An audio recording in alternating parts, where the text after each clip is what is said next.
Okay, this is part 2 in a series devoted to odd size packets, and in particular, how to move the top, middle, and bottom card of any odd size packet to the other positions or keep it where it is, despite shuffling the cards. Okay, so in part 1, we focused on the card beginning in the top position. So the ace of spades will be our special card. So in part 1, we had it at the top, and then we moved it about. Here we're going to begin with it in the middle, okay? And so we're either going to preserve it there in the middle or move it to the top or bottom. Well, something I failed to point out in the first part, let me just let you know that I do have this write-up as well, okay?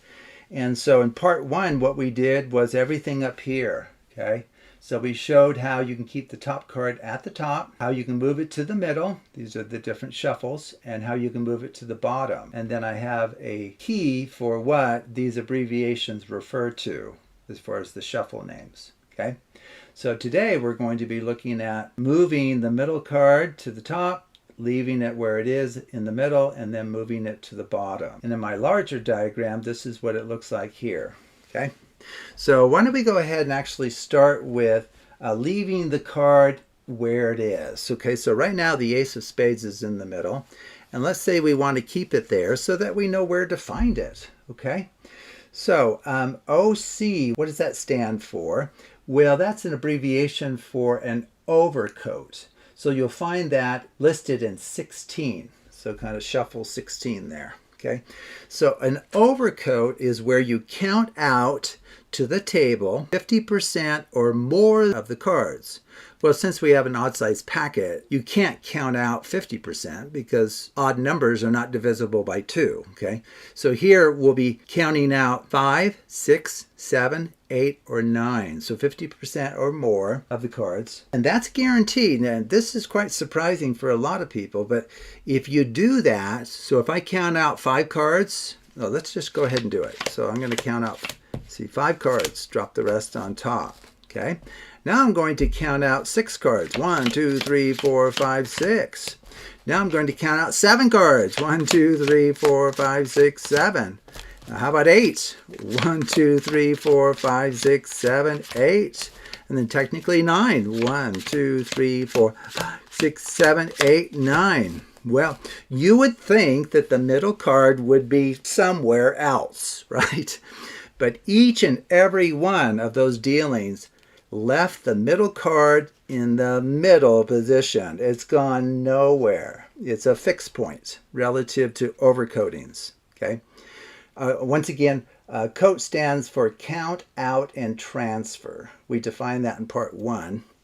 So if you deal out 50% or more of the cards for an odd size packet, the middle card is a fixed point. It just stays where it is. But boy, would most people assume it's gone somewhere else. Well, it hasn't. It's stuck in the middle with that particular dealing of the cards. Now let's take a look at moving the middle card to the top. Maybe we'll do that first. In fact, this is a powerful thing to be aware of, that once the card's in the middle, there's a couple of really slick ways to bring it to the top. Now the first one is abbreviated with the letter K, and K is listed there as number 9. It's the Klondike shuffle. Okay, so if you know the card in the middle position of an odd size packet, the Klondike shuffle, this is where you take the top and bottom card off as one, top and bottom, top and bottom.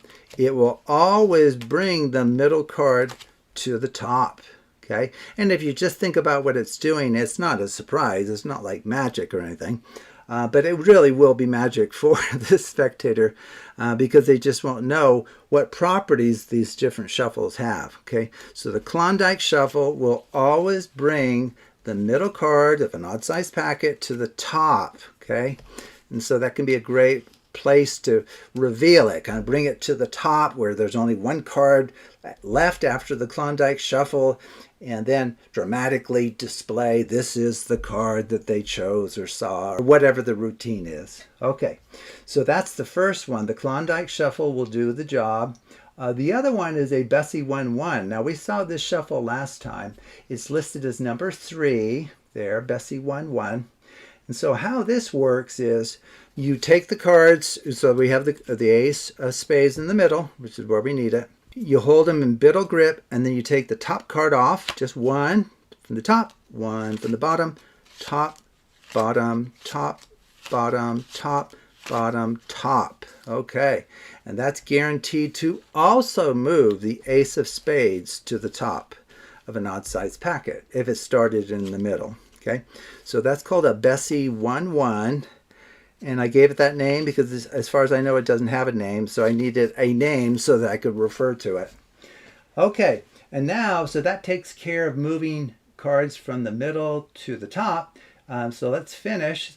We only have one shuffle. And now you may be aware of other shuffles that in general, not just 9 cards, in any odd size packet, what shuffle will move the middle card to the bottom? If you have other ones, I'm all ears. I'd love to hear them, because as far as I can tell, it's fairly rare to be able to move the middle card of any odd size packet to the bottom. Okay, but one shuffle that does the job is one that I've discovered. I call it the Charlier 1. Okay, so we'll show you how that works. In fact, I think, yeah, it came up last time in part 1. But so let's go ahead. So Charlier 1, it's abbreviated CH1, is number 5 on our list. So how this works is, and so let me just make sure, yeah, we have it in the middle. So if you've seen a general Charlier, it kind of goes top to bottom, bottom to top, top to bottom, kind of repeatedly. The only difference here is you move one card at a time. So what you do is you move this card over, top card over, and then the single bottom card goes on top. The single top card here goes on the bottom. Single bottom card here goes on top, top to bottom, bottom to top, top to bottom, bottom to top, top to bottom.